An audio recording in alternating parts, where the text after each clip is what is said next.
ተወካዮች፣ የተከበራችሁ በአገር ውስጥና በውጭ ሀገራት የምትኖሩ ኢትዮጵያውያን፣ ይህንን ዝግጅት በቀጥታ እያስተላለፋችሁ የምትገኙ መገናኛ ብዙሃን፣ ይህ ታሪካዊ ትዕይንተ ህዝብ ውጤታማ እንዲሆን ላደረጋችሁት ትብብር ሁሉ የጋራ መድረካችን ልባዊ ምስጋናውን ያቀርባል። ባለፉት 8 የመከራ ዓመታት በጠቅላይ ሚኒስትር አብይ አህመድ የሚመራው አምባገነናዊ አገዛዝ በሀገራችንና በህዝባችን ላይ ከፍተኛ ውድመት አስከትሏል። በታሪካችን ታይቶ በማይታወቅ መጠን ከ1 ሚሊዮን በላይ የሆነ ህዝባችን በጦርነት አልቋል። በብዙ መቶ ሺዎች የሚቆጠር ህዝብ አካል ጉዳተኛ ሆኗል። ከ4 ሚሊዮን በላይ የሆነ ህዝብ ከመኖሪያ ቀየው ተፈናቅሏል፣ ተሰዷል። በመቶ ሺዎች የሚቆጠሩ ሴቶች የወሲብ ጥቃት ሰለባ ሆነዋል። ታዋቂ ፖለቲከኞችና ጋዜጠኞችን ጨምሮ በብዙ ሺዎች የሚቆጠሩ ኢትዮጵያውያን በፖለቲካ አመለካከታቸው ምክንያት በየእስር ቤቱ ታጉረዋል። የጦርነት ተሳታፊ ያልሆኑ ንጹሃን ዜጎቻችን በድሮንና በመድፍ በግፍ ተጨፍጭፈዋል። ብዙዎች አገራቸውን እየጣሉ ለመሰደድ ተገደዋል። ከ7 ሚሊዮን በላይ የሆኑ የወደፊት አገር ተረካቢ ልጆቻችን ከትምህርት ገበታ ውጭ ሆነዋል። ሌሎች ሚሊዮኖች በኑሮ ውድነት ከመሰቃየትም በላይ የሚላስ የሚቀመስ የሌላቸው የነተቡ ድሆች ሆነዋል። ይህ ሁሉ መሆኑ አልበቃ ብሎ ሌሎች ሚሊዮኖችን ሊጨርስ የሚችል ሌላ አውዳሚ ጦርነት ሊፈነዳ ተቃርቧል። በአጠቃላይ ኢትዮጵያና ኢትዮጵያውያን ባለፈ ታሪካቸው አይተውት በማያውቅ መጠን እንደ አገርና ህዝብ መቀጠል የማይችሉበት ከባድ የህልውና አደጋ ውስጥ ወድቀዋል።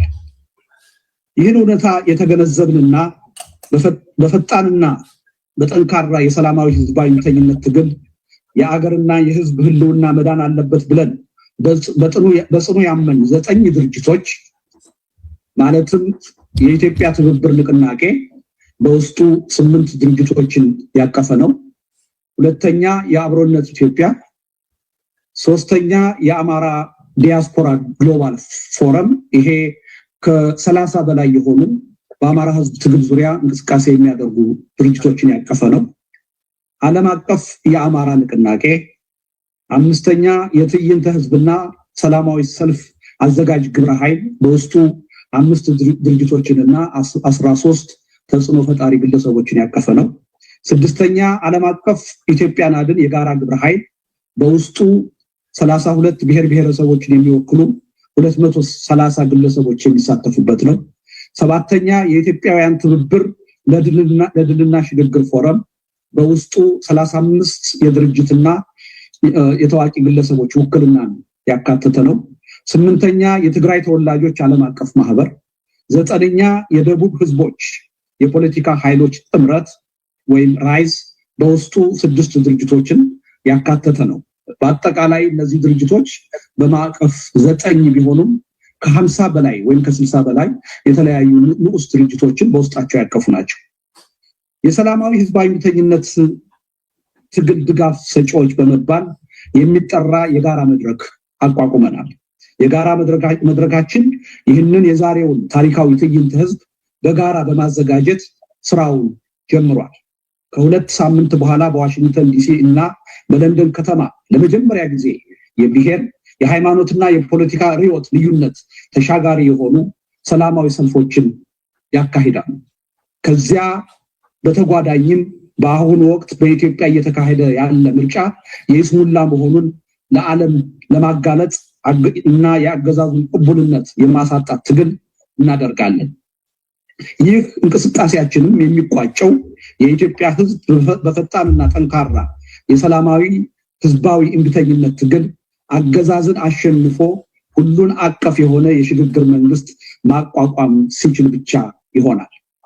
የዛሬው የትዕይንተ ህዝብ መሰረታዊ ዓላማ የኢትዮጵያን ህዝብ የትግል መንፈስ ማነቃቃት፣ አገዛዙ ህዝባዊ ማዕበል አፍጥጦ እየመጣበት መሆኑን እንዲያውቅ ማድረግና ዓለም አቀፉ ህብረተሰቡም አገዛዙ በህዝብ ዘንድ ምን ያህል የተጠላ መሆኑን እንዲገነዘብ ማድረግ ነው። በአጭሩ ትዕይንተ ህዝቡ የወቅቱን የህዝብ ትግል ወደ አንድ ከፍተኛ የላቀ ምዕራፍ የሚያሸጋግር ታሪካዊ ሁነት ነው ብለን እናምናለን።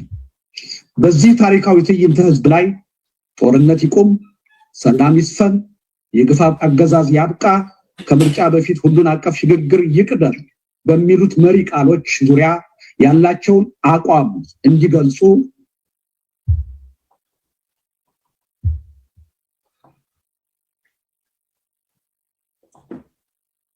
እንዲገልጹ የአገሪቱን ጠቅላይ ሚኒስትር ጨምሮ 25 ተጽዕኖ ፈጣሪ ኢትዮጵያውያን ተጋብዘዋል። ከነዚህ ውስጥ በዛሬው ዕለት 21 ተጋባዦች ከህዝቡ ትግል ጎን ለመቆም ፈቃደኛ በመሆንና በመድረኩ በመገኘት ከዚህ ሰዓት ጀምሮ በሚሊዮን ለሚቆጠረው ታዳሚ ህዝብ ንግግራቸውን በቀጥታ ያቀርባሉ። አመሰግናለሁ። አድማጮቼ ከዚህ ቀጥሎ የመጀመሪያውን ንግግር የሚያደርግልን አቶ ያሬድ ኃይለማርያም ይሆናል። አቶ ያሬድ ኃይለማርያምን ማስተዋወቅ ብዙ የሚያስፈልግ አይመስለኝም። ይሄ የትብብር መድረክ እዚህ ደረጃ እንዲደርስ ጉልህ ሚና ከተጫወቱ ሰዎች ውስጥ አንዱ ነው። አቶ ያሬድ እኔ የምጠራው ሁልጊዜ የእድሜ ልክ የሰብአዊ መብት ታጋይ ብዬ ነው። ምክንያቱም በሰብአዊ መብት ትግል ከ30 ዓመት በላይ በቋሚነት እየታገለ የኖረ ሰው ነው እና የዛሬውን ውይይት አይን ትዕይንተ ህዝብ አቶ ያሬድ የመጀመሪያ ተናጋሪ ሆኖ ይከፍተዋል። አቶ ያሬድ መድረኩ ያንተ ነው፣ መውሰድ ትችላለህ። አመሰግናለሁ ልደቱ። የተከበርከው የኢትዮጵያ ህዝብ ሆይ፣ ይህን መልእክት የማስተላልፈው እንደ አንድ ለሰብአዊ መብቶች መከበር፣ ለህግ ልዕልና መስፈንና ለዲሞክራሲያዊ ስርዓት መገንባት ከልጅነት እድሜው ጀምሮ ሲታገል